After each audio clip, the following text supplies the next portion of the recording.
आज आपण बनवणार आहोत मोदक। आज चतुर्थी आहे। हे मी मैदा घट्ट असा भिजून ठेवला होता 10-15 मिनिटं। आता हे भिजलाय। याच्यासाठी साहित्य लागणार आहे गूळ आणि तीळ घेतलेले बारीक करून मिक्सरमध्ये, आणि हे खोबरं। आता आपण त्याचा मोदक करणार आहोत। सगळे मोदक करून घेऊया। त्यात तेल टाकलं होतं, मैद्यामध्ये असं तेल टाकलं आणि भिजून ठेवलं 10-15 मिनिटं। आता हे आपण मिक्स करून घेऊया, खोबरं आणि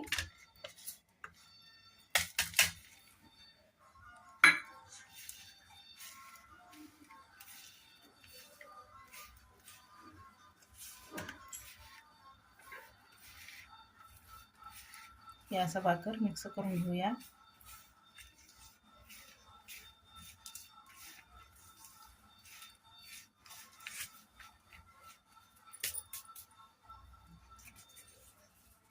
एक मोदक करून दाखवते तुम्हाला। सगळे मोदक करून घेऊया।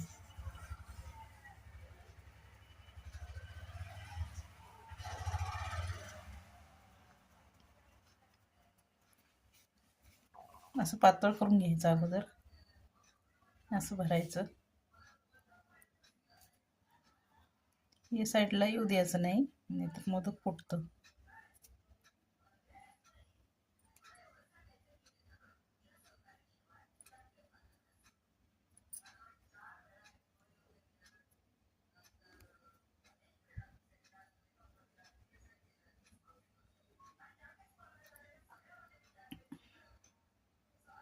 एवढे असे सगळे मोदक करून घेऊ, नंतर तळूया आपण। ही अशी पोळी करून घेतली आपण मोठी, त्याच्या वाटी असं झाकणानं काढून घेतलेलं आहे। असं काढून घ्यायचं।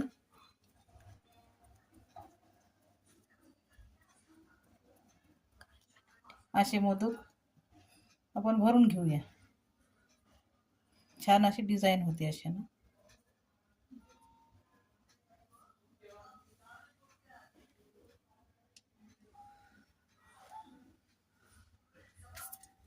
असं अंगठ्याने दाबायचं,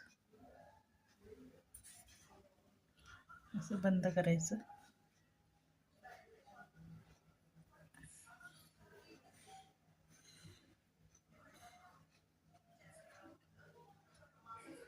हे बघा मोदक असे सगळे करून घेऊन तळूया आपण।